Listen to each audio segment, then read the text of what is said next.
Hola chicos y chicas, ¿cómo están? Sean todos bienvenidos a este nuevo episodio de Una Pilsen con. Y en este caso no es una Pilsen, es un café, es un cafecito con Jorge Pérez Córdoba. ¿Qué tal, Jorge? ¿Cómo estás? Un gusto, un gusto me hemos estar aquí.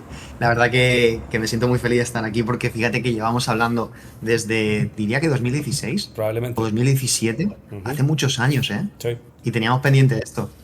Es que Así que, aquí te vas a tener que aguantar porque yo voy a tener que fangirlear un poco para hacer la presentación, Jorge. O sea, que yo te sigo hace mucho tiempo, así que voy a aprovechar la oportunidad. Solo lo voy a hacer esta vez y ya para adelante prometo que nada más. ¿Ok? Entonces, para la gente que no sepa, Jorge Pérez Córdoba es un atleta de power que está presente desde el 2009 en este deporte. ¿Ya? Desde el 2009. Para que se hagan una idea, yo empecé a... Yo pongo mi punto de inicio cuando hice mi primer Excel y dije, ok, ya entiendo cómo se entrena para atrás. No he entrenado, porque ya entrenaba, pero hacía nada, barbaridades. Y puse mi punto de inicio en 2015. Y en 2015 este hombre ya tenía competencias encima, ya conocía lo que era el powerlifting equipado, el powerlifting raw. Entonces es historia viva del powerlifting. Y más encima, no es viejo, es joven. O sea, tú empezaste muy chiquito en esto. Entonces, bueno, Jorge Pérez Córdoba, atleta, actualmente residente en Alicante, que es su lugar de origen, aunque ya nos contará que por ahí ha pasado por otros lados, español, desde luego. Inicios en el Power 2009, es entrenador de powerlifting, profesor, formador, ya nos dirás tú cuáles son todas tu estatus actual. Y campeón de España en múltiples ocasiones, me imagino que también tienes múltiples récords de España, no sé si estarán vigentes. Has ido a europeos y has ido a mundiales IPF. O sea, tienes un palmarés que yo tengo aquí enfrente mío, el Open IPF, con mi chuletita para no perderme de nada. Y tengo aquí, ya me dices tú si esto está bien actualizado. Tu mejor sentadilla son 235 kilos. Tu mejor banca son 145 kilos y tu mejor peso muerto en competencia son 282,5 porque yo te he visto unos 300 kilos por ahí pesando 75, 76, que creo que son por ahí por el del 2018, si no me equivoco. sí, ¿Sí? sí, de enero de 2018. Vale, pero tu mejor GL Point es de 97,33 que creo que no es con tu mejor total, ¿verdad? Si te soy sincero, no me acuerdo. No me Mira, acuerdo de mira, esa puntuación con qué total fue. sí, que porque creo que tu mejor total lo tienes en la 8.3, pero claro, no te dio tu mejor GL point, sino que te lo dio cuando estabas en la 7.4, que creo que es por donde has pasado más tiempo. Sí, Eh, mucho tiempo. Madre mía. es una carrera muy, muy larga. Estaba viendo aquí, tienes competencias registradas en OpenIPF desde 2012. O sea, es una locura, pero me imagino que competiste antes, seguro, ¿no? ¿Antes de cuándo te refieres? De esta competencia que aparece aquí, que es 2012, porque esta competencia que aparece acá Sí, sí, sí, es sí. Suecia. Sí, esa fue la primera Copa del Mundo RAW que celebró la Federación Internacional de Powerlifting. Y sí, antes yo empecé el 4 de abril de 2009 en un pabellón de España que se llama, que está en Barcelona, que fue un campeonato de España en el que éramos 22 levantadores. Qué locura. 22 levantadores. Ponlo en contexto ahora mismo con los números de participantes que tenemos tanto en España como en todos los países de Latinoamérica. Y en Estados Unidos ya ni te cuento, que están con los campeonatos estos que están toda la semana compitiendo. O sea, es una pasada cómo está Es, creciendo esto. es locura, es de verdad una locura. Jorge, un verdadero honor tenerte acá. Ya te dije más o menos lo que vamos a conversar y ya vimos que vamos atrasados. Así que vamos a meterle caña a esto para que saquemos cosas al limpio. Hacemos un pequeño break en este episodio para recordarte que estamos aquí gracias a RH45. RH45 es una marca de suplementos que nos está apoyando y ha llegado al mercado para ser aquella marca confiable. ¿Ya? Está dedicada y se está esmerando en que sus productos sean simplemente productos de categoría A, suplementos que sabemos que funcionan, que tienen respaldo y está haciendo todos los esfuerzos posibles por entregarte tal cual lo que dice en la etiqueta. ¿Vale? Así que son una marca súper confiable. Si te entrega una proteína, es la cantidad de proteína que está entregando, te entrega el aminograma. Los otros suplementos que está sacando son preentreno, creatina y cafeína, suplementos que tienen mucho soporte científico. Entonces, estamos aquí gracias a ellos. Muchas gracias RH45 y seguimos con el episodio. Jorge, primer bloque, hablemos un poquito de ti como atleta, ¿ya? Para que podamos transmitirle a los chicos que están comenzando un poquito de tu sabiduría. Tú comenzaste por allá por el 2009, me comentabas, en equipado. ¿Cómo fue eso? ¿Cómo llegaste a parar al powerlifting? ¿Por qué equipado? Yo ya me lo imagino por qué equipado. ¿Y cómo fue esa transición al RAW? Pues digamos que yo empecé en powerlifting por los videojuegos. Fui un... Sí, que me escucha dirá, what the fuck, ¿cómo que los videojuegos? A mí siempre me han encantado los videojuegos porque era como que veía el progreso del personaje, tú veías que ibas consiguiendo pues esos trofeos, ¿no? O esos Ya. premios, era como muy reforzante.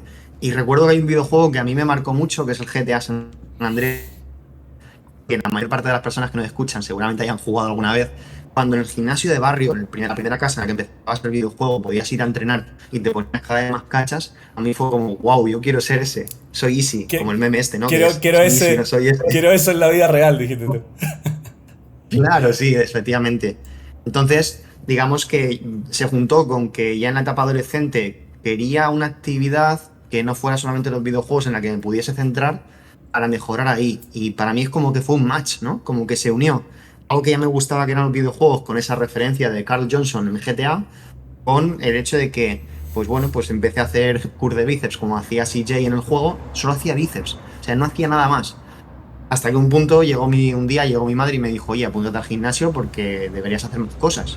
Mi madre no se dedica a eso, al tema del fitness o del deporte. Ujú. Me apunté al gimnasio, me mandaron la típica rutina Wader que nos han mandado a todos, pecho, bíceps, espalda, tríceps, pierna. El día de pierna mucha gente no va al gimnasio, como ya sabrás. Y de ahí me metí en foros de internet porque, pues imagínate, un chavalín que me dedicaba el tiempo a entrenar en el gimnasio con la rutina Wader, dedicaba también mi tiempo a, en este caso, pues estudiar, como es lógico, para prepararme bachillerato de aquí de España para luego acceder a la universidad. Y entonces mi tiempo lo dedicaba a buscar en internet cómo ponerme más fuerte. Inicialmente yo lo que quería era perder grasa para verme los abdominales, que ese objetivo creo que todos lo hemos tenido alguna vez. Lo que pasa es que llegó un punto en que por tener una muy mala alimentación, por, digamos, no gestionar tampoco bien el entrenamiento y entrenar en exceso, pues me empecé a sentir muy débil y terminé con anemia, con ese déficit de hierro. Me sentía fatal, horrible. Me hizo chip eso también y dije, vale, quiero seguir haciendo esto de una manera saludable. Empecé a comer más, ¿de acuerdo? Y desde ahí pasé a decir, mi objetivo ya no es lo de los abdominales, sino el hecho de ser lo más fuerte posible y ganar músculo. Para que te hagas una idea, yo mido 1,68 y me quedé en 56 kilos. Buf. Estamos locos, 56 kilos, que me voy a menos de 59 en esa época. Y me dio pues, por comer a saco, ni controlando macros ni nada. En plan bocadillos, comer muchísimo. Ya empecé entonces en esos foros, precisamente a un compatriota tuyo chileno, Fenriz, que le tengo muchísimo cariño. Él ya entrenaba fuerza y era de las personas que en ese foro, en Foro Fitness, comentaba que era importantísimo para ganar masa muscular tener una base de fuerza. Se hablaba entonces de esas rutinas de fuerza antes de las rutinas de hipertrofia para poder manejar cargas más altas y que luego en los rangos de hipertrofia, que luego pues ya con el tiempo todos sabemos que es un poco, no es todo negro o blanco, ¿no? Sino que es más grises. Con el tiempo, pues eso, empecé a hacer esas rutinas de fuerza con el 5x5, lo hacía todo por mi cuenta. El del gimnasio veía a un chaval, Javi, que le tengo muchísimo cariño porque me enseñó a hacer sentadilla, press bank y peso muerto. Me veía hacer eso y decía, este chaval, vaya friki, ¿no? Que no está por ahí bebiendo, no está por ahí fumando, está aquí entrenando y es un chavalín de 16, 15, 16 años. Y me puso en contacto con quien fue mi primer entrenador de powerlifting, José Moya. Con José Moya yo empecé a hablar en 2008, que es cuando empecé a entrenar fuerza. Él me puso ya la primera rutina o programa más de powerlifting, me enseñó la técnica de los movimientos de competición y me llevó a competir en 2009. O sea, realmente competí al poco de empezar a entrenar power y me alegro de haberlo hecho. Si puedo dar ya una píldora que quien nos está escuchando tiene que aplicar sí o sí, es que compita cuanto antes. Creo que uno de los errores más comunes que se cometen en este deporte es el hecho de intentar alargar ese momento de la primera competición pensando que puedo estar un poco más preparado, siempre puedo ser más fuerte. No va a llegar ese momento nunca. Es importante que se haga cuanto antes porque los aprendizajes que se derivan de competir no se consiguen en los entrenamientos. Sí. Entonces yo empecé un poco así, vine de ese objetivo más estético que veía también en las revistas, pues tipo la Muscle Fitness, la Men's Health aquí en España, etcétera, y menos mal que me reconduje hacia la parte más a la parte de fuerza. y ya desde entonces pues he estado compitiendo hasta el año 2019, vino el COVID, después competí en el año 2022. Ahora sí que es cierto que mis objetivos más a nivel competitivo se orientan un poquito más en cuanto a la salud, es decir, ya ha pasado mi etapa y yo creo que esto es importante también que los deportistas lo interioricen para sobre todo reconocer que la vida son etapas, que en cada etapa vamos a dar lo mejor de nosotros mismos y ahora mi competición, en este momento te digo esto con 32 años, igual con 34 digo que le den por saco a todo, vamos otra vez a por al mismo. O a los 40, a los 40, que nosotros tenemos ahí una chance de nuevo, que entramos a hacer máster y se vuelven las ilusiones a elevar, creo yo, ¿no? Sí, sí, eso es lo que te iba a decir, que eso también va a ser una etapa bonita. Y ahora mismo estoy en esta etapa más orientado hacia, como te decía, la salud y estoy dedicando mi energía en otros proyectos y temas que hablaremos ahora a continuación. Claro que sí. Oye, tenemos un inicio muy parecido, ¿ah? Solo que, claro, yo hartos años después comencé también lo mismo. Yo quería verme mejor, me veía mal en esa época, no me percibía bien a mí mismo tampoco. Y empecé a meterme a internet. Y yo, claro, en ese tiempo me metí más a blogs que a foros. Creo que yo soy como hijo de los que estaban en foros, porque yo leía blogs y ya ahí estaba toda la gente que inició en los foros. Entonces, claro, yo por aquella época lo que hacía antes de ir a entrenar era verme videos de Tarraco, videos de Power Explosive, videos de... ¿Cómo se llama este chico? Que ahora es vegano, él es ecuatoriano y vive, creo que ahora está viviendo en España. Jero, ¿Imparable era? Jero imparable, Jero Jero, imparable, imparable, Jero imparable, imparable. sí. Y por aquella época también te veía a ti, ya me llegan cositas tuyas. Qué Entonces, buena. eso hacía yo y claro, lo que entendí yo que para poder ponerme como yo quería, tenía que entrenar fuerza. Y para entrenar fuerza había que hacer los tres básicos. Entonces yo dije, bueno, perfecto. Y voy al gimnasio, hago 3 días a la semana y los 3 hago los ejercicios básicos. Entonces ahí me di cuenta, años después, que lo que hacía yo eran 3 SBD a la semana. 3 SBD a la semana. Pero bueno, así fueron los inicios. ¿Recuerdas algo de aquella época? Estoy hablando de este periodo como 2009-2015, previo a que ya fuese el boom del Raw, del Classic. ¿Recuerdas algo de ese periodo que sea muy distinto a cómo vivimos el Power hoy y que eches de menos? O que al contrario digas como, oh, menos mal que esto cambió. Echo de menos, sé que esto es muy subjetivo, ¿vale? Y que cada persona lo habrá percibido desde un punto de vista distinto, pero sí que echo de menos esa familiaridad que percibía antes en las competiciones. Creo que es por el hecho de que como seguíamos siendo un deporte, bueno, deporte, aquí en España no somos deporte porque no hay federación como tal, Claro. hay asociaciones. Éramos, digamos, un grupo de gente muy pequeño, eran competiciones pequeñas, no hasta el nivel de 2009, que, ojo, había competiciones antes. En 2009 no empezó el Power. O sea, yo cuando empecé en Powerlifting llevaba desde los años 70, finales de los 70, el año 78, con competiciones. Tuvo una época, o tuvo, digamos, varias décadas el Power muy buenas, de mucho crecimiento en los años 80, años 90, en los 2000 hubo un pequeño bajón, hubo diferentes cambios, por ejemplo en la AEP o Asociación Española de Power se empezaron a realizar controles antidopaje y eso pues más allá de la polémica de si este puede que tome o este que no tome, sí que es cierto que hubo cambios a nivel de fluctuaciones de levantadores y yo lo que viví en esa época que decías hasta 2015 y 16 pues de mucha familiaridad, mucha cercanía dentro de los campeonatos, porque éramos como un entorno pequeño. Conforme hemos ido creciendo, creo que hay cosas muy positivas en cuanto a pues el tema, por ejemplo, de la profesionalización, el hecho de que cada vez hay más entrenadores, nutris, especialistas en el contexto del powerlifting, hay más lo que es la parte de formación, más posibilidades, ¿no? de seguir aprendiendo y de seguir creciendo. Aunque sí que es cierto que creo que tenemos que, tanto en España, Chile, México, que seguir cuidando de esa faceta humana y de, sobre todo, esas relaciones humanas que hay dentro de las competiciones, que cuesta más, creo, porque cada vez somos más personas, ¿no? Y llegas a un pabellón, ahora llegas al pabellón, por ejemplo, dentro, bueno, competí hace ya como casi un año, ¿no? Y recuerdo que entré y veía tanta gente, digo, es que no sé a quién saludar, o sea, no sé con quién hablar, o sea, porque ves mucha gente, y antes entrabas al pabellón, igual había un grupito de 6 personas en la entrada solamente, y ahora en vez de 6 personas igual son 20. O sea, es como que todo ha crecido mucho, tiene cosas muy positivas, y yo lo que recuerdo es eso, de esa época recuerdo con mucho cariño ese entorno más familiar. Sí, sí, te entiendo perfectamente. Nosotros, siempre que converso con alguien de España, le digo que, bueno, yo que más o menos saboreé lo que era el powerlifting español por allá por 2017, porque te comentaba que partí allí y conocí, claro, a Paco, a Jesús, a Tarraco, o sea, tuve la oportunidad de competir mi primera vez con esa persona. Siento que nosotros estamos teniendo una historia del powerlifting, una proyección muy similar a ustedes, pero con un desfase. Como que noto que vamos como 2 añitos para atrás. Y esto me ha servido mucho, porque claro, como nosotros miramos mucho hacia allá, veo el vuelo que está agarrando y digo, bueno, ok, si las cosas siguen similar, en 2 años vamos a estar en Chile en este punto que estoy viendo aquí. Y eso me ha permitido tomar decisiones importantes en cuanto al emprendimiento, en cuanto a qué me voy a dedicar, a lanzarme a ciertas cosas. Y mira, menos mal se han cumplido y la cosa ha seguido creciendo. Como dices tú, hoy en día nos enfrentamos a... No es que sea malo que ya no esté lo familiar, sino que nos enfrentamos ahora a unos desafíos distintos. 2009 hasta hoy es un montón de tiempo.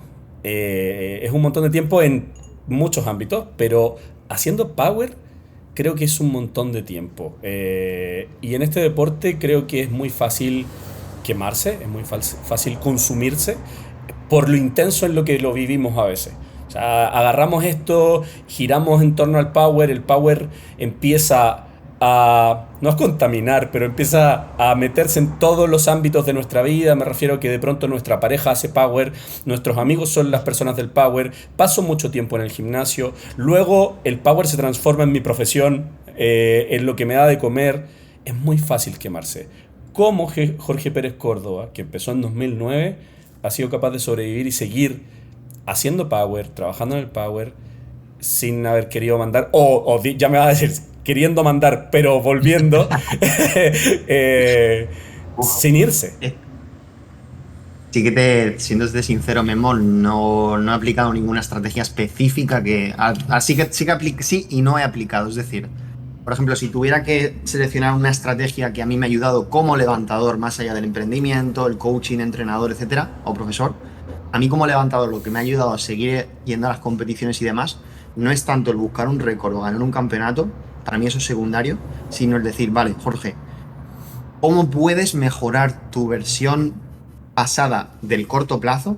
Por ejemplo, yo ahora si volviera a tarima, no es mi objetivo a corto plazo, yo no me fijaría en 2018, o sea, es un suicidio para mí a nivel de felicidad, porque digo, yo no estoy para superar esas marcas ahora, que has dicho antes. Me fijaría en Jorge de hace un par de semanas, de hace un mes, igual está yendo a entrenar 2 o 3 veces a la semana como mucho, o entrena en casa con ejercicios con su propio cuerpo, y mejoro esa versión.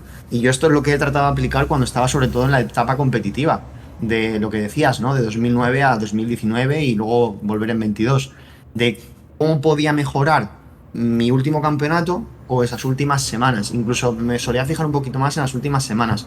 Esto dentro de lo que es la psicología del deporte se conoce como una orientación hacia la maestría. Creo que es esencial que nos centremos como levantadores en lo que es la maestría o dominar la tarea más que en el resultado o en el ego. Para mí lo que es el resultado o el ego está siempre supeditado al hecho de que se consiga una mejor versión de ti mismo. Porque siempre vas a tener un levantador que es más fuerte que tú. Esto ahora se ve sobre todo en powerlifting, por ejemplo en España o cualquier otro país. Como hay más levantadores, es probable que por cualquier motivo alguien levante más que tú. Si nos fijamos principalmente en eso, vamos a sufrir, no vamos a ser felices haciendo este deporte y nos vamos a quemar mucho más fácilmente. En otros ámbitos personales, yo te digo que no he sido capaz de separar mi lado deportivo del powerlifting de mi lado personal, y en muchos, muchos, muchos momentos me ha afectado negativamente a nivel de pareja, a nivel laboral, a nivel, digamos, un poco de saber separar las cosas, ¿no?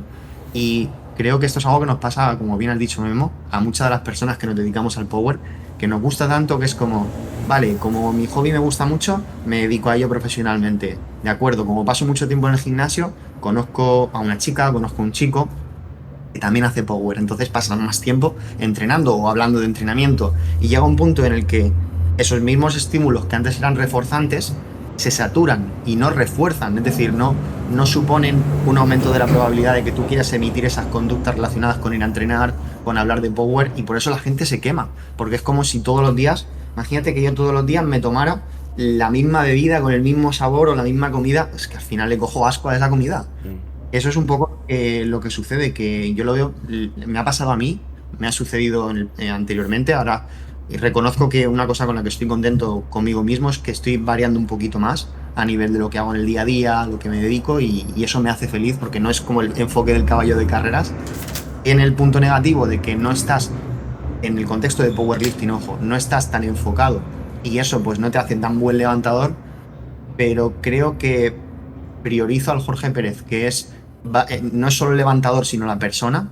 Mi felicidad más allá del powerlifting, me he dado cuenta de que es más importante que el que levante 235, 240 o 230, porque me da absolutamente igual. O sea, es que hace igual 5 años, si hubiéramos hablado, te diría, o sea, nunca he sido algo de un enfoque hacia las marcas, ¿no? Y quien me escuche anteriores podcasts o anteriores vídeos o me conozca, lo sabrá. Pero ahora con 32 años, Memo, lo tengo tan claro. Y si tuviera que transmitir algo, o sea, esto a quien nos está escuchando, es que siga haciendo power, que se focalice en mejorar a sí mismo y que intente no poner todos los huevos en la misma cesta. Porque si tú pones todos los huevos en esa cesta, que es el powerlifting, y por lo que sea la cesta en algún momento se rompe, o en algún momento te cansas de que la cesta sea todo powerlifting, vas a estar pillado en ese sitio. Va a estar muy, muy, muy saturado. Sí, tal cual. A ver, claro, tú me dices no he ocupado ninguna herramienta, pero claramente has tenido las herramientas para cuando te viste en el momento crítico quizás, saber gestionarlo bien y decir como, ok, quizás ahora el lugar del powerlifting no es el uno o el 2 sino que es el 6 o el 7 y voy a dedicarle tiempo o energía a estas otras cosas. Pero después de caerme. Claro. Claro. Es que, mira, en el capítulo anterior hablaba con una amiga que viene del CrossFit, pero hablábamos cosas muy similares. Y una de las cosas que conversábamos, ella también es coach, yo le decía, ¿cómo lo hace para tener a veces toda esta experiencia que tiene uno, de todas esas caídas, de las veces que, no sé, miramos hacia atrás y decimos como, ay, si no me hubiese caído ahí, si hubiese sabido que valía más la pena el largo plazo, y de pronto uno convive con chicos de 18, 19, 20 que están entrando en esto o que están, no sé, en su segundo o tercer año y están yendo a saco y tú los ves y dices como, se van a caer, se van a caer. Entonces, claro, a mí me cuesta a veces tener la paciencia, y estoy trabajando en ello, para no querer controlar mucho y decirles como, oye, va a pasar esto. Porque hay gente que a veces yo creo que necesita saborear esa experiencia para saber gestionarla y seguir adelante, porque aunque uno les diga y ellos entiendan de manera racional que quizás van a llegar más lejos metiendo más, o sea, repartiendo los huevitos en otras canastas, o sea, su propio objetivo que tienen ahora de ser el más grande en powerlifting, quizás se va a cumplir con el otro método, con el de ir despacito, ¿cachai? Quizás a veces ir despacito es más rápido. ¿Cómo lo haces tú cuando ves eso en un alumno? ¿Cómo lo gestiona? Aquí ya me estoy adelantando en preguntas, pero es que me provoca curiosidad cómo los coaches pueden gestionar esa necesidad de querer decirle, mira, sé lo que va a pasar. Pues mira, lo gestiono casi. Yo creo que un buen entrenador, sobre todo, cuesta un poco más, ¿no? Con el entrenamiento online. Con el entrenamiento presencial lo intento más como adoptar la figura como si fuera casi un padre o un hermano mayor, en cuanto a que yo creo que un buen padre no es aquel que controla la vida de sus hijos, sino que es aquel que admite que sus hijos necesitan equivocarse, necesitan caerse. Lo que pasa es que esas equivocaciones no deben ser mortales, me explico. Es como esas caídas, como bien dices, Memo, les van a enseñar a ese levantador, a ese subjunior o junior, a cómo reorientar su vida, y muchas veces necesitamos caernos para aprender a levantarnos, porque si viviéramos en una burbuja o si conociéramos el futuro, claro, si yo conociera el número de la lotería, pues sería instantáneamente rico, ¿no? Con ese conocimiento previo, pero ese conocimiento previo se obtiene a través de la acción. Entonces, yo he aprendido como profesional del ejercicio y como estudiante de psicología, que no debo intentar controlar la conducta o intentar imponer lo que yo pienso a mis deportistas, sino que yo soy una guía, o sea, soy un guía en cuanto a que puedo dar recomendaciones, puedo incluso con mi propio ejemplo, que creo que muchas veces transmitimos más con nuestro propio ejemplo que con nuestras propias palabras, transmitimos con nuestro ejemplo, con nuestro lenguaje no verbal, con las emociones que tenemos y que tratamos de exteriorizar, ¿no? A nivel de sentimientos, transmito más de esa manera que el powerlifting, lo que decíamos, ¿no? Que es estupendo, es brutal. Cuando estamos entrenando, foco 100% en ello, el móvil en modo avión. Y cuando salgas del power, pues trata de tener una red de apoyo lo más fuerte posible con otros estímulos reforzantes que estén diversificados para que no tengas solamente, digamos, dentro de tu gama de cosas que te gustan y que te apoyan el powerlifting, porque si se te cae el power, se te cae la mano, o sea, pierdes el pulgar, pierdes la capacidad de prensión. Entonces, que tengas, pues, por ejemplo, que estás estudiando. Y yo creo que hay muchos chavales que igual tienen esa tentación, ¿no? De, guay, si me dedico solo a esto, a redes sociales, llevo asesorías, pues dejo de estudiar, ni siquiera estudio algo relacionado con ejercicio para ser entrenador. Creo que eso puede ser un error, ¿no? Entonces, que sigan estudiando para tener como diferentes recursos. A mí que me gustan mucho los videojuegos, yo aprendí que aparte de que en los videojuegos cuando tú mueres te vuelves a levantar, vuelves a intentar ese nivel, ¿no? Con los aprendizajes, con lo que antes, el motivo por el que habías muerto, ya no vuelves a morir por ese. Pero a la vez también, antes de llegar al jefe final, tú vas, como por así decirlo, acumulando recursos en forma pues de vidas extra, en forma de, pues imagínate, las balas en ciertos juegos, las armas, puede ser diferentes trajes, puede ser igual chaleco antibalas, todos esos recursos, para mí en el powerlifting, yo lo veo como todo es toda esa diversificación que tú haces a nivel de lo que te protege en cuanto a tu salud mental y tu salud física, desde luego. Mira, tú me dijiste que en 2018 tuviste un parón y que volviste en 2022. Yo te voy a hacer una pregunta con respecto a eso, pero te voy a contar mi experiencia a ver si tú tienes algo similar que te haya sucedido en ese 2018. A mí me pasó que yo comencé en 2015 a entrenar, 2017 a principio de año competí por primera vez y de ahí no paré de centrarme en el powerlifting en mi vida hasta el 2021 con una pandemia entre medio. O sea, en la pandemia completa básicamente me encerré en la habitación del tiempo de Dragon Ball Sí. a preparar, porque yo justo antes de la pandemia tenía mis pasajes comprados a Minsk con mi clasificación y todo. Ojo. Y se acaba el mundo y se suspende Minsk. Que además, aparte de la pandemia, Bielorrusia estaba súper mal. Entonces se muere mi chance de ir al mundial. Y yo me encierro a entrenar en espera de que salga el primer campeonato internacional, que se pueda viajar y que la IPF diga, ok, este es el primer campeonato. Ya fuese mundial o panamericano. Cualquiera, el que saliese primero, yo iba a ir. Entonces me encerré a entrenar sin una fecha. Y cuando paré, cuando ya llegué a ese campeonato que finalmente termina siendo Orlando 2021, me pasa esto de que miro hacia atrás y digo, mierda, todos los huevitos estuvieron en esta canasta.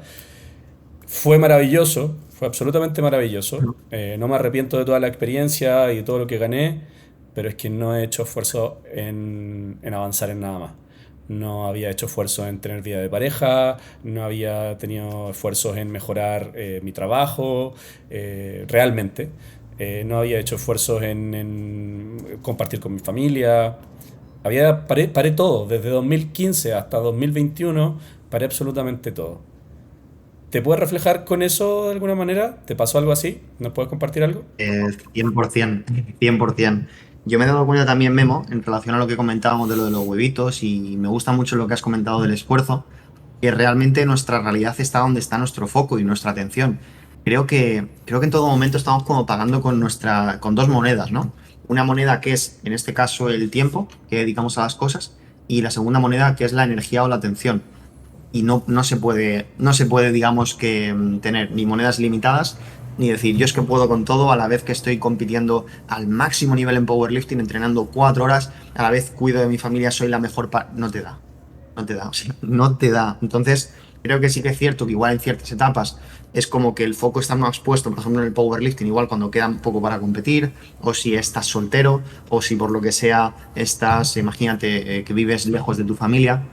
Aunque creo que hay que ser consciente de que cuando, por ejemplo, pues vives con pareja, o que tu familia está cerca, tus padres son mayores, o que tienes amigos cercanos, o que quieres sacar adelante un proyecto de emprendimiento, quieres que tu empresa crezca y que siga adelante, ¿no? También hay que ser consciente de eso, de que las monedas se nos acaban. Y si sigo echando las monedas en el powerlifting, claro que voy a conseguir resultados en powerlifting. Lo que pasa es que, y todo lo que he descuidado y he perdido, o sea, todo ese coste de oportunidad respecto a esas experiencias, pues con mi pareja, con la familia, etc, etc, etc, al que no le he dedicado, eso lleva un coste. Y ese coste muchas veces es invisible hasta que llega a ese punto crítico, ¿no? De decir, Dios, no es que esté mal lo que he hecho en powerlifting, estoy muy satisfecho y contento. Yo he sentido exactamente lo mismo que tú has dicho, Memo. Lo que pasa que dices, pues hasta aquí.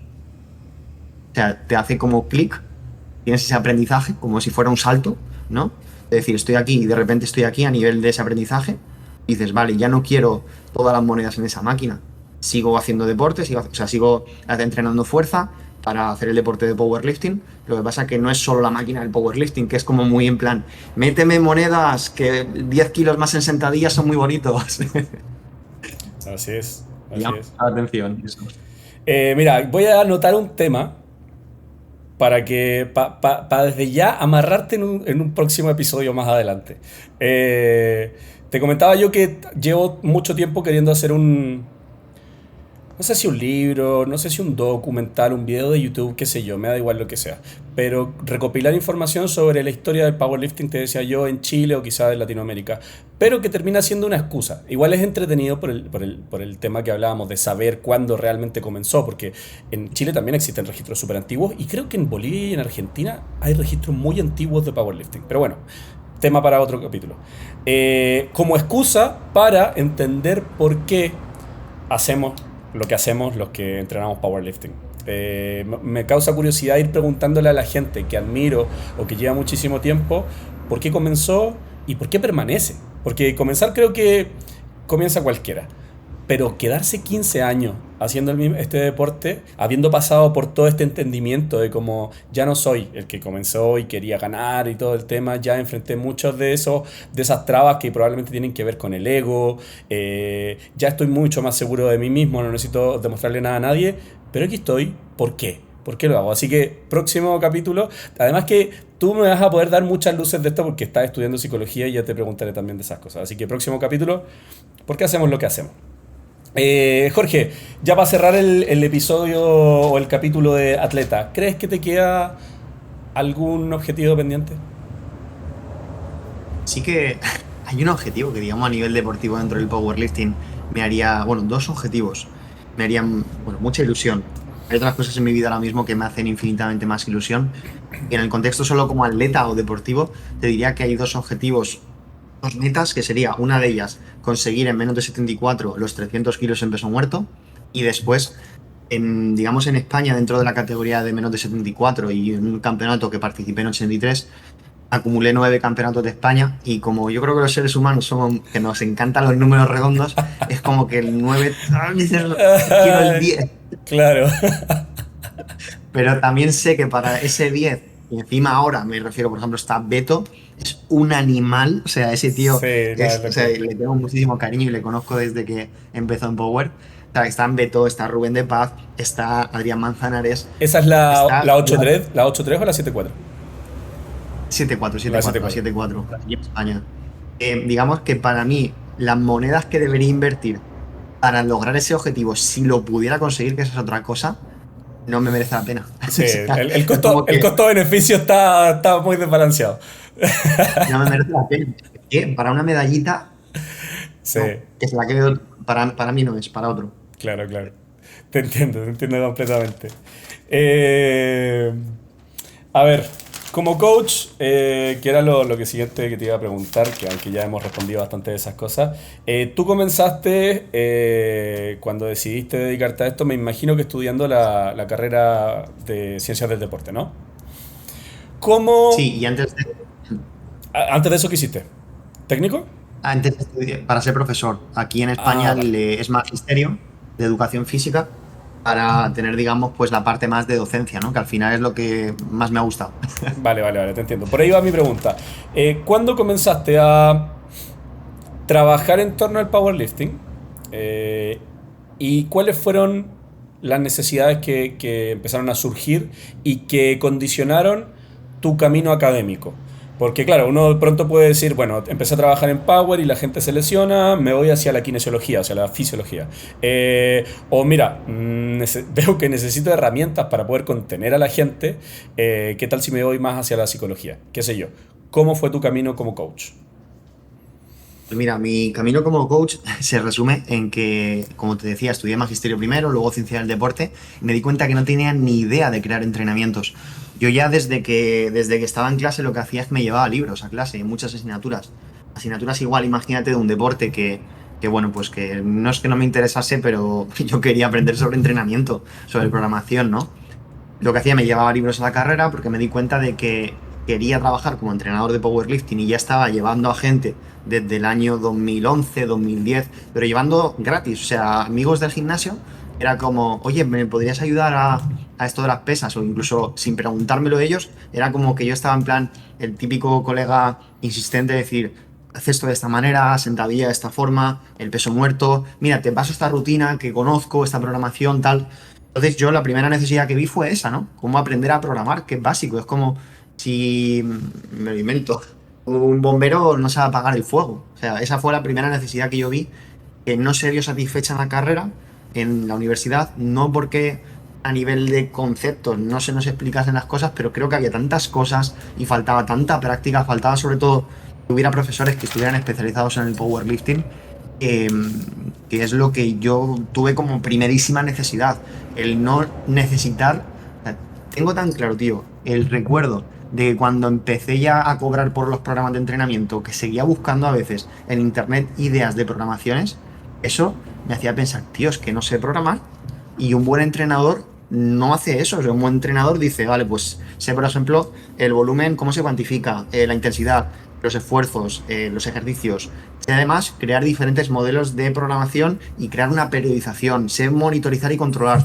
Todo eso es lo que debe saber hacer un entrenador. Entonces, esa fue mi primera necesidad y mi experiencia como levantador y también con los levantadores en competición me llevó a darme cuenta de que la parte de la psicología era importantísima, porque era lo que diferenciaba un muy buen rendimiento entrenando de un rendimiento mediocre en la competición. Es como cuando tú, por ejemplo, has estudiado mucho para un examen o cuando eres muy estudioso de un tema, te puede gustar mucho, por ejemplo, la física nuclear y que te digan, vale, Memo, pues te gusta mucho la física nuclear, vamos a dar una charla en tu ciudad para el resto de habitantes que quieran aprender de este tema. Te pones delante de la gente y dices, hostia, qué nervios, tengo el corazón atacado, no soy capaz de expresar bien lo que antes yo sabía, sé explicar si este tema me encanta. Me di cuenta que para que se produzca esa transferencia entre el entrenamiento y la competición en powerlifting, hay muchos factores, la alimentación, etcétera. La parte psicológica es esencial. Entonces me puse como un loco después de trabajar con un psicólogo deportivo al que tengo también mucho cariño, que es Iván Alonso, del equipo de Power Explosive Team, cuando estuve, digamos, compitiendo a través de ese club en el año 2017. Él, digamos, que me enseñó algunas técnicas a partir de la evaluación que me hizo por videollamada y fue como que despertó en mí esa parte de quiero seguir aprendiendo sobre psicología. Por eso después, pues, tiré por más que... O sea, he atrasado, digamos, el tema del doctorado en ciencia del deporte y me he tirado a la parte de psicología porque de una manera u otra me parece que es un conocimiento que es esencial para cualquier entrenador, un coach o incluso un profesor, ¿no? El hecho de cómo puedes tú conseguir que esa persona pues lleve a cabo los entrenamientos, que registre los entrenamientos, que en competición regule la activación, que consiga dar su mejor versión y potencialidad.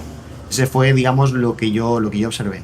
Sí que también tuve una época en la que estuve con dolor de espalda y prioricé todo lo que es lo relacionado con el aprendizaje del dolor y las lesiones, y ahí fue cuando aprendí que incluso en ese tema la parte psicológica es también esencial, así que se cerró el círculo y fue como psicología, eres mi siguiente paso. Y estás en ello, ¿no? Sí, Sí, en ello sí, estoy, en sigue ello la carrera. estoy. ¿En qué año estás? Estoy en segundo de carrera porque lo que hice fue en 2019 hice primero, luego fue como, vale, Jorge, la psicología está muy bien, como que dije, voy a hacer el máster en investigación en ciencias del deporte, ¿de acuerdo? Para tener el acceso, digamos, al doctorado aquí en España. Claro. Hice ese máster, luego tuve un parón de un año en el que no estudié, después del máster, y retomé justo en este curso académico, en este caso, los estudios de universitarios de psicología.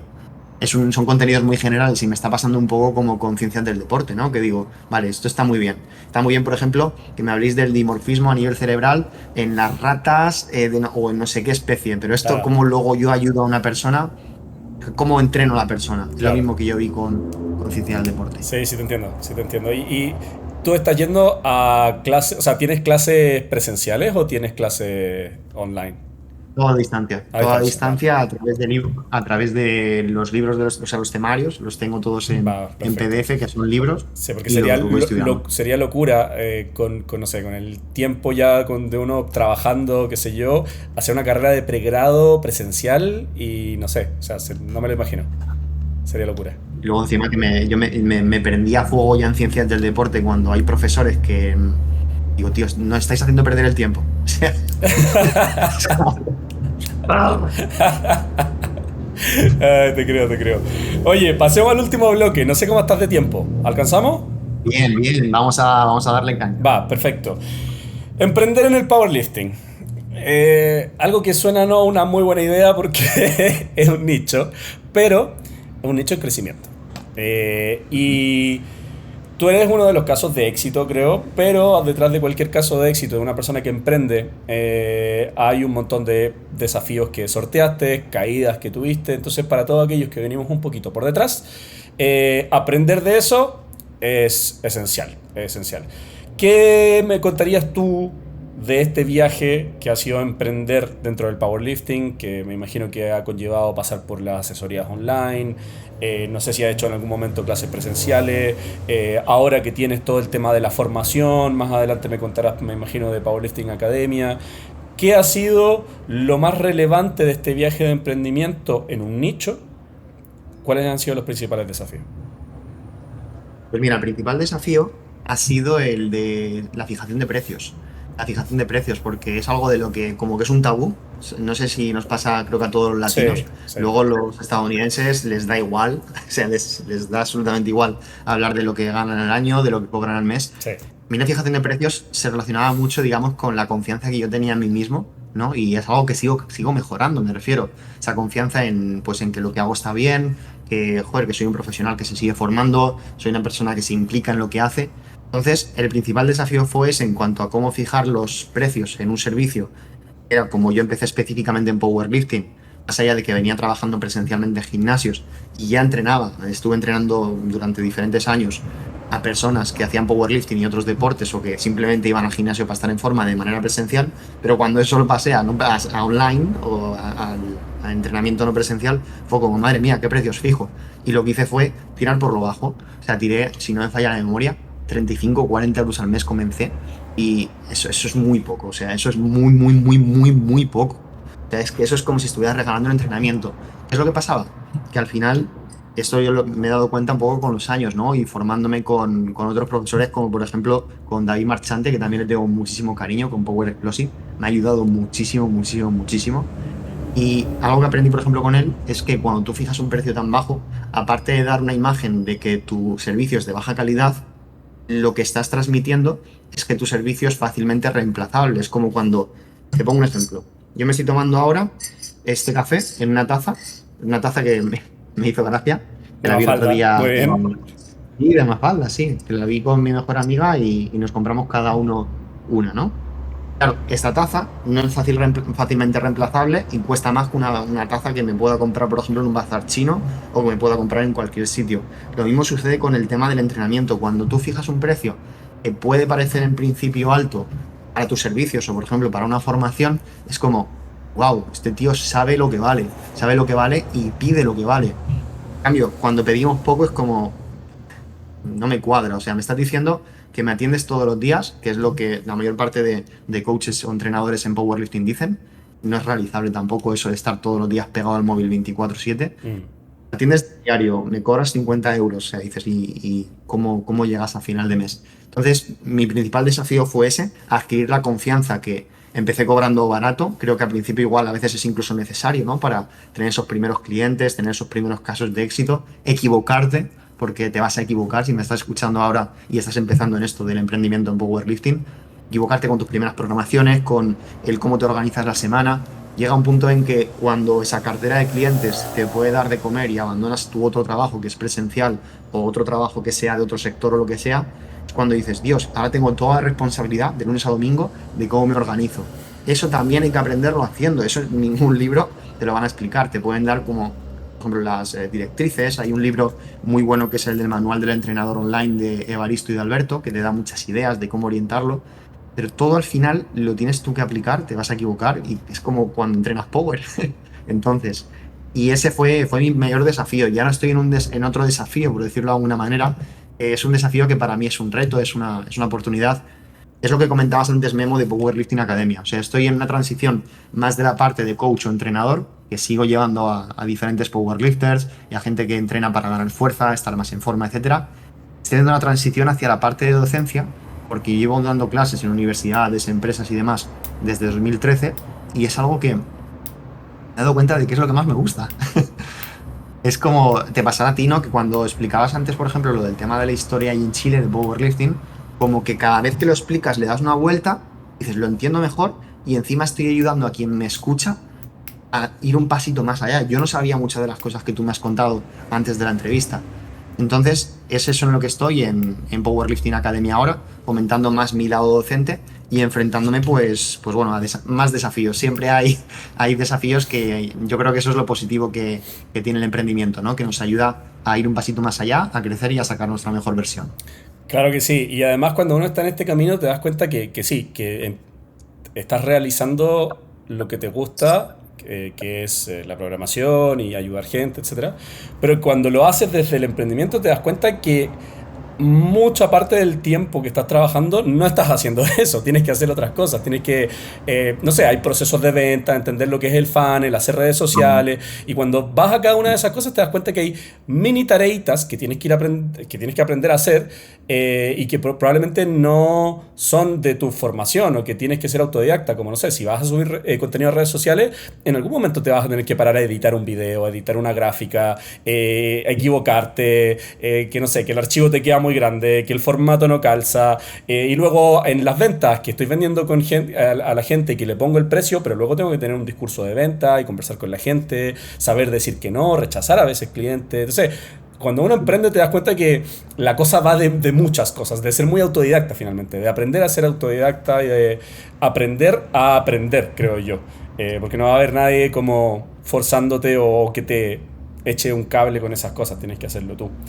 ¿Crees que hay espacio para más gente actualmente? Porque así como han llegado muchos muchachos y muchachas a competir con mucho talento, qué sé yo, también han llegado muchos de esos chicos a buscar un espacio laboral dentro del powerlifting. Y si bien estamos en crecimiento en muchos de los países, si los vemos como región individual, no como conjunto hispanohablante, por ejemplo, que si los juntamos a todos somos bastantes, pero pensemos en regiones, ¿crees que hay espacio actualmente para que llegue más gente a vivir de ello, ya sea de coach, formadores, etcétera? Sí que hay espacio por el hecho de que el powerlifting sigue siendo un deporte que está en crecimiento. Somos un deporte muy, muy, muy, muy pequeño. Si lo comparas con, bueno, ya no fútbol o baloncesto, sino con judo, con halterofilia, ya no te digo CrossFit.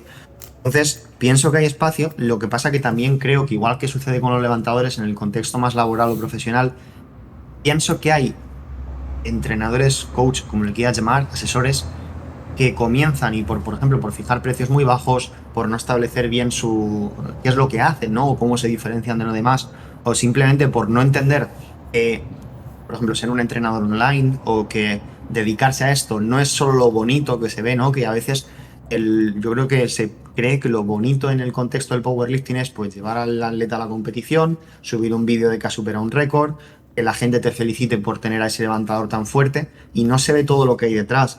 No se ve, por ejemplo, que cuando superas cierto nivel de ingresos, en Chile no conozco tan bien el tema de fiscalidad y tema legal como aquí en España por experiencia, que no, por experiencia y por autodidacta, no es que me dedique a eso profesionalmente en cuanto a ser asesor fiscal y nada, pero sí que te das cuenta de que hay otras tareas, como tú bien dices, que no es lo bonito, no es lo bello, pero hay que hacerlo.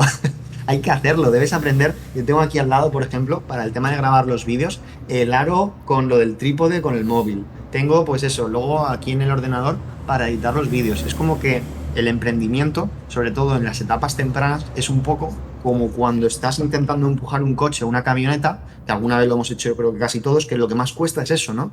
Porque en esos inicios tienes que jugar a ser un poco el hombre orquesta. Otra cuestión, yo no estoy aún en ese punto, pero otra cuestión es cuando tu proyecto llega a cierto nivel en el que puedes empezar a crear o a delegar ciertas tareas o a contratar o subcontratar, que eso es lo ideal, ¿no? Para escalar un proyecto.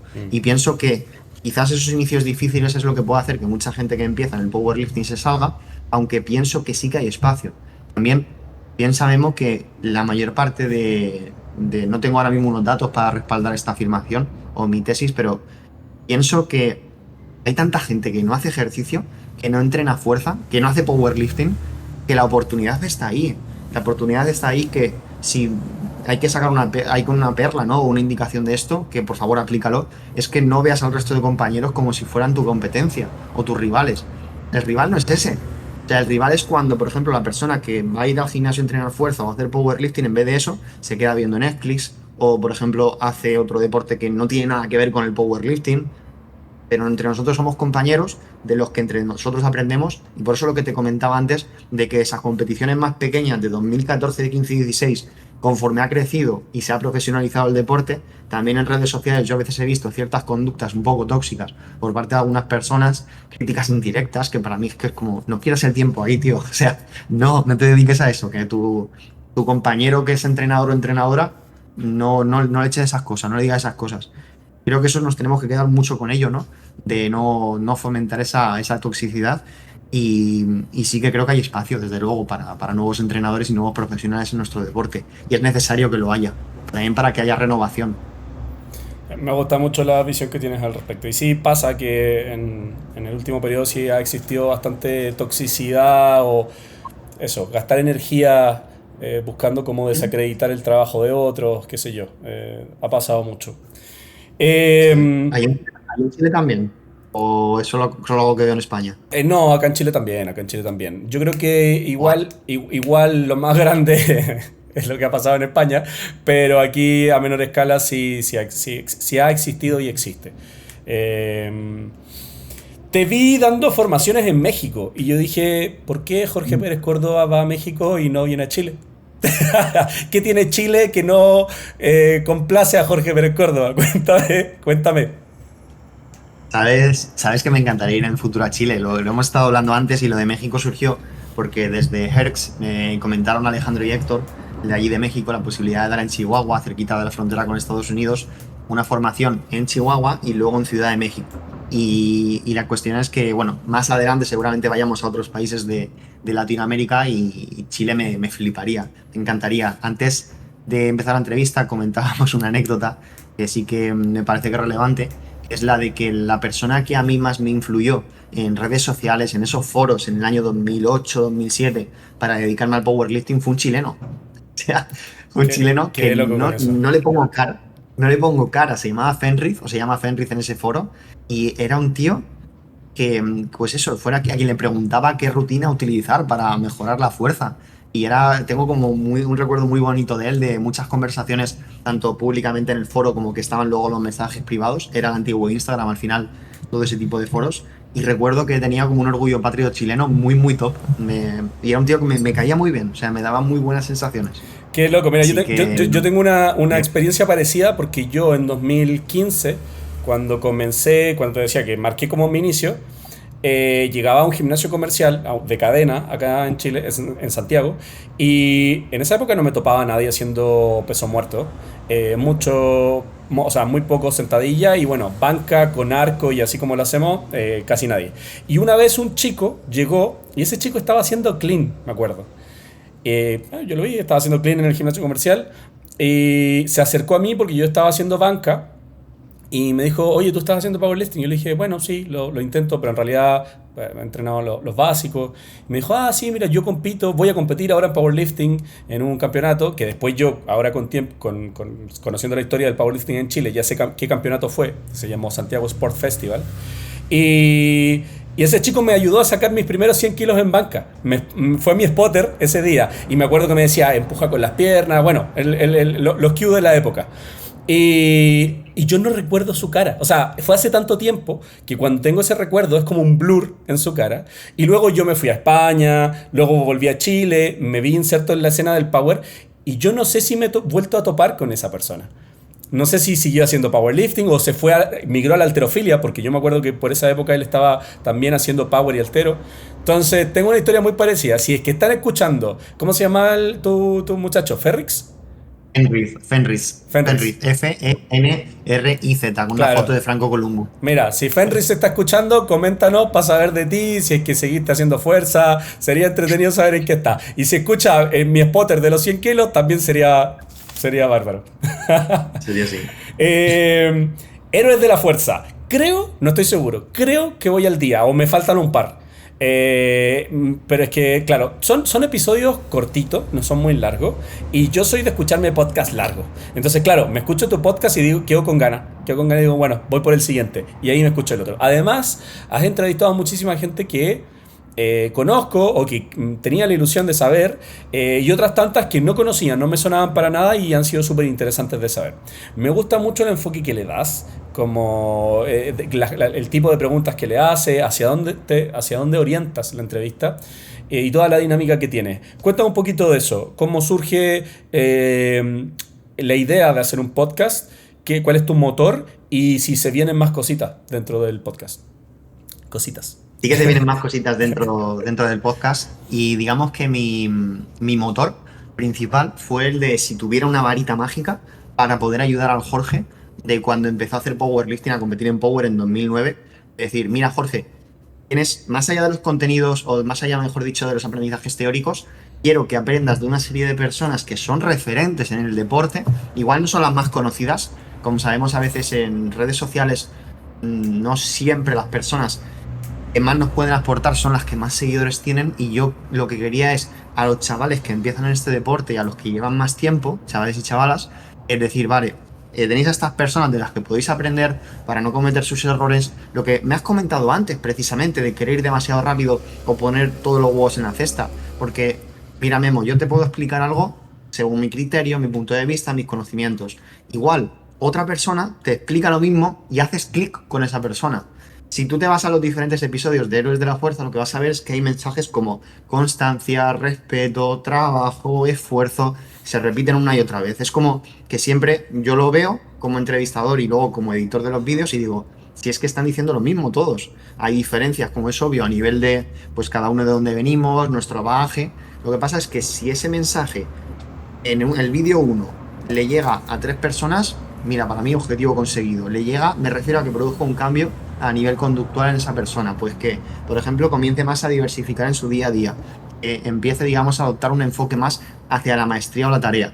Luego, igual en el episodio 2, se repiten esos mensajes por parte de otro entrevistado y ya llegan otras personas, que antes a esas otras es como que no les había llegado. Entonces, mi moto, mi objetivo, mi lema con Héroes de la Fuerza es dar visibilidad a personas que para mí son héroes, que pueden aportar mucho dentro del contexto de powerlifting a las nuevas generaciones y visibilizar también la historia de nuestro deporte en España, de momento, que es donde me estoy especializando. Con, por ejemplo, la próxima entrevista estoy intentando cerrarla con él, es con el Titi, que es un levantador de los años 80-70, de los primeros levantadores que hemos tenido en España en powerlifting. Sigue entrenando, si no me falla la memoria, con unos 80 años, ya no compite, y es un tío que creo que igual está levantando con 80 años más de 200 y pico kilos en peso muerto. Entonces, visibilizar a esas personas que no van a estar en Instagram ni van a estar en TikTok es para mí algo que me parece como dejar una huella muy bonita relacionada con nuestro deporte que perdure y que dentro de 5 años el Jorge, me lo estoy inventando, ¿vale? Imagínate que Jorge empezara en 2030, pues que si Jorge empieza en 2030 en Power, da con el podcast y diga, ¡buah! No lo había pensado así. Que no se quede con el mensaje solamente tan superficial que a veces hay en redes sociales, sino que vaya un poco más a la esencia del deporte, que vaya a esos aprendizajes que muchas veces requieren de caerse, de equivocarse y de décadas de experiencia. Buah, qué bonito. Es muy similar a lo que me encantaría hacer a mí. Ojalá. Ojalá. Y yo escuchándote así. ¡Qué bonito! Me parece una misión muy noble, Jorge. Me parece una misión muy noble. Y creo que es de lo que va finalmente todo esto. Creo que es lo esencial. Creo que es la esencia de esto. Claro, tío. Así que bueno, que sigan habiendo más capítulos, que ahí vamos a estar al pie del cañón escuchando. Sacaste un libro. Y conociéndote seguro vienen otros en camino. ¿Qué tal ha sido eso? Buah, lo del libro ha sido más trabajo como tener que un yo hijo, pensaba, ¿no? que me iba a llevar. Pariste. ¿Cómo?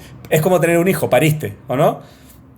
Bueno, no la misma, es la misma experiencia, desde luego. Lo que pasa que es un trabajo que te lleva mucho foco porque, claro, quieres dar algo a las personas que lo van a leer.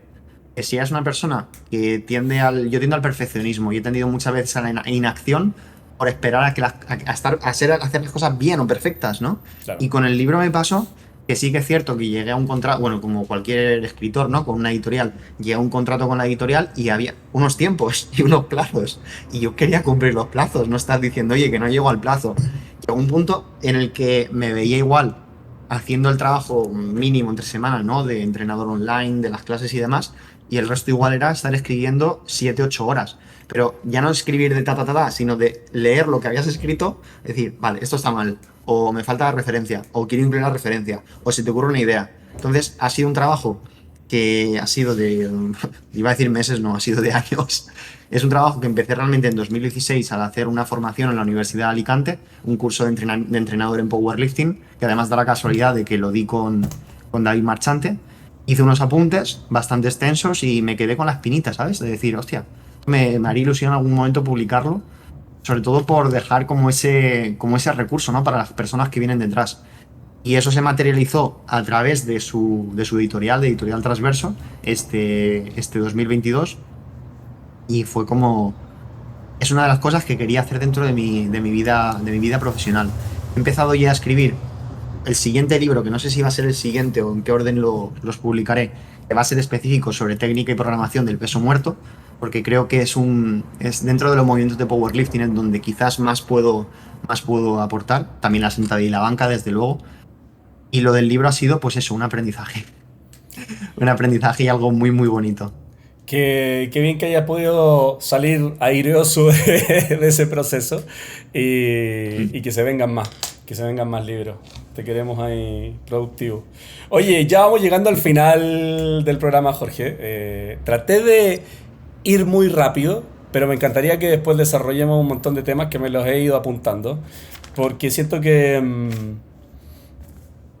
mi visión del Power en este minuto coincide mucho en muchos puntos con cómo tú lo estás viendo.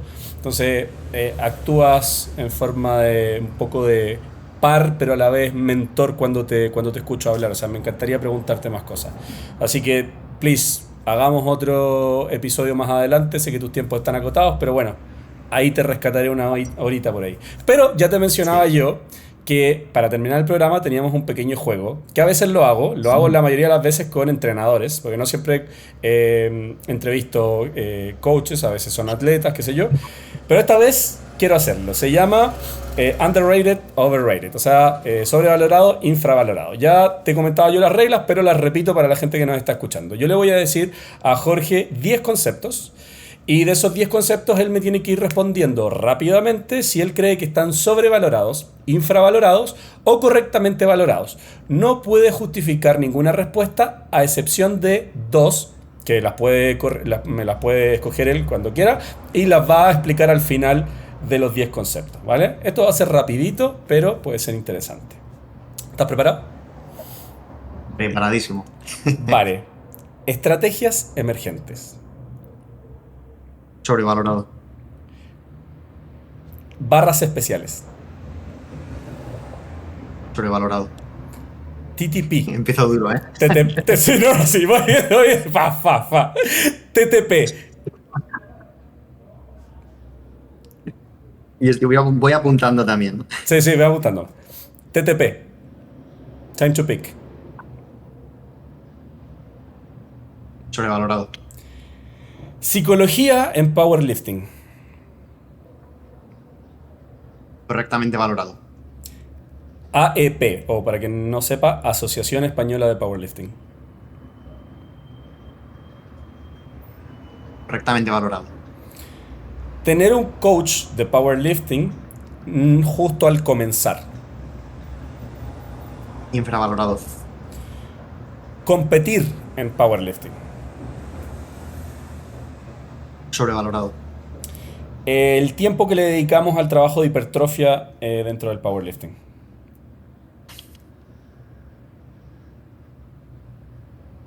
Infravalorado. La especificidad o el principio de especificidad en el contexto del powerlifting actual.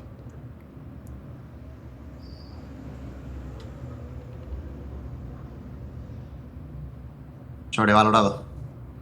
Y la periodización del entrenamiento en el powerlifting.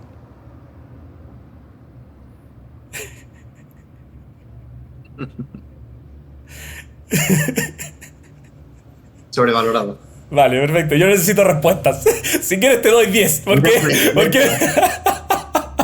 Venga, pues mis dos justificaciones van a ser para las Emerging Strategies y para Vale. el Time to Peak. Va. Y Va. estoy jugando con esto abogado del diablo.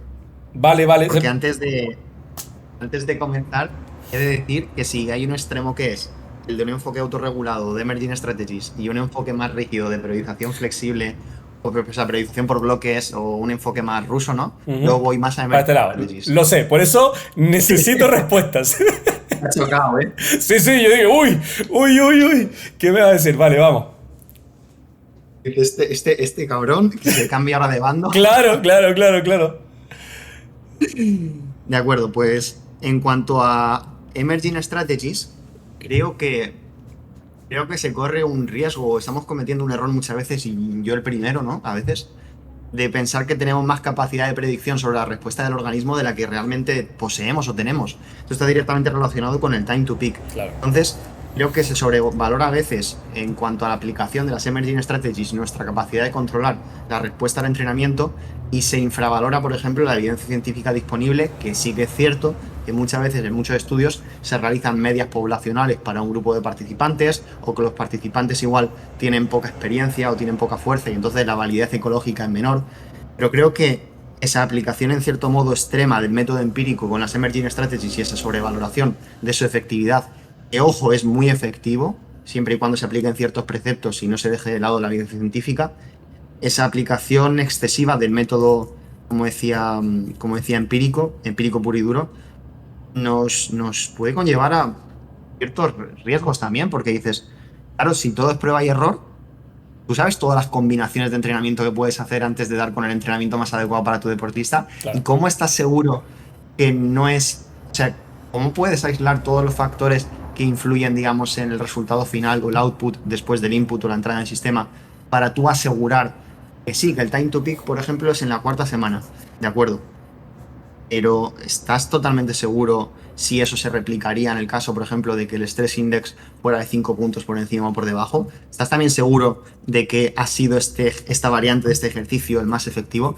Y esta misma crítica, ojo, la hago cuando, por ejemplo, se proponen esos otros modelos más cerrados a nivel de periodización, como pues 6 semanas con estos contenidos de entrenamiento sí o sí. No, para nada. Entonces, mi mayor crítica hacia las Emerging Strategies llevadas al extremo es el pensar que todo es prueba y error, que todo es método empírico, y pienso que, pues bueno, si hay una evidencia científica disponible que apunta hacia una dirección concreta, vamos a seguir esa dirección, vamos a llevar a cabo nuestra propia experimentación. Y en cuanto al otro concepto, que sería el del time to peak, lo que considero es, en relación a lo que propuso originalmente Mike Tuchscherer, que es algo que no se nos ocurrió a nadie.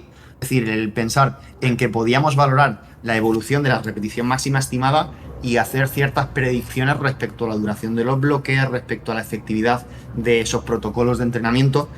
Creo que llevar al extremo la aplicación de esta propuesta nos induce a un error que es el mismo, que es el de considerar que tenemos más grado de predicción sobre la respuesta del organismo de la que realmente tenemos.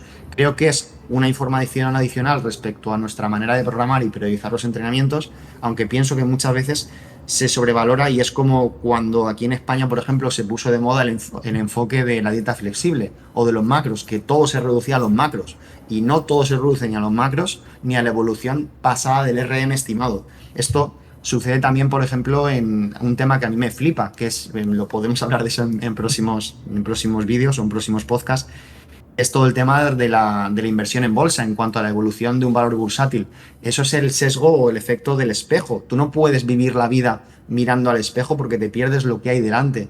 No los resultados pasados siempre se van a replicar en el futuro, no la evolución de un valor bursátil que, por ejemplo, en 2020 se pegó el castañazo porque vino el COVID. Eso no tiene por qué pasar. Lo mismo con el rendimiento. Tú puedes ver en la gráfica, en ese análisis de series temporales, que es como se llama ese método, ¿no?, de análisis gráfico, puedes ver que en la semana 5 hay un pico, ¿no?, un valor más alto, pero no sabes qué es lo que ha pasado. Hay ciertos riesgos a la amenaza de la validez de esa medida, como puede ser, por ejemplo, que haya pues un proceso, imagínate, infeccioso, haya una enfermedad, que estés en un periodo de exámenes con más estrés, que pueden Claro, pasar, hay otros factores, claro, ¿no? son un montón de factores que no podemos estar controlando y que en teoría nosotros redujimos las variables y pusimos puras constantes y no es así. Claro, y nos puede llevar a ese reduccionismo que tú comentas. Y creo que ese reduccionismo es peligroso. Sin embargo, y también quiero dejar esto claro, si me tengo que posicionar dentro de lo que decía antes, no de ese continuo, sigo estando más cercano a las Emerging Strategies y al Time to Peak y toda esta aplicación de conceptos, aunque me gusta mucho jugar a ser el abogado del diablo. De decir, lo que yo creo que está bien, realmente es correcto o que lo es, aunque tiene matices. Vale. Muy bien, saliste muy bien parado del juego. Te pondré a prueba más adelante con otras cosas más polémicas. A ver qué pasa. Me encanta. Tú apriétame, apriétame, que me gusta que me Sí, aprieten. lo vamos a hacer. Jorge, ya vamos llegando al final de la entrevista. Sé que tienes que hacer. Queda pendiente seguir conversando. Hay un montón de temas que poner sobre la mesa, pero creo que logramos con este episodio dar bastante capsulitas que a la gente, si lo sabe apreciar y lo saben recibir bien, van a ayudar, van a calar hondo. Así que te Ha sido agradezco. justo el agradecimiento del mutuo memo. Va, Jorge, ¿algunas palabras que quieras decir al cierre? Total Sí, libertad, ¿eh? total libertad. Pues mira, cierre sí que lo que me gustaría decir es que quien nos escuche se centre si tiene que sacar un mensaje, una píldora en clave de este podcast, que creo que en eso coincidimos tanto tú como yo. El powerlifting es mejora continua de uno mismo y en el contexto tanto si eres entrenador como si eres levantador solamente, compárate contigo mismo, intenta siempre adoptar ese enfoque. Creo que dentro de lo que es nuestra forma de ver el mundo de los seres humanos tendemos a compararnos socialmente y esto pues no es que sea malo, aunque hay que intentar reducir eso y siempre adoptar un enfoque intraindividual, no tanto en cuanto a pues fulanito hace esto o gana tanto o levanta esto. Siempre va a haber alguien que levante más que tú, que gane más que tú, que gane menos que tú. Tienes que pensar en cómo puedes mejorar tu versión anterior. Es como una frase que muchas veces dije por redes sociales y que para mí es clave, que es intentar ser más fuerte que ayer, pero menos que mañana. Si pudiera resumirlo en algo, diría que es eso. Muchas gracias, Jorge. Te mando un abrazo grande.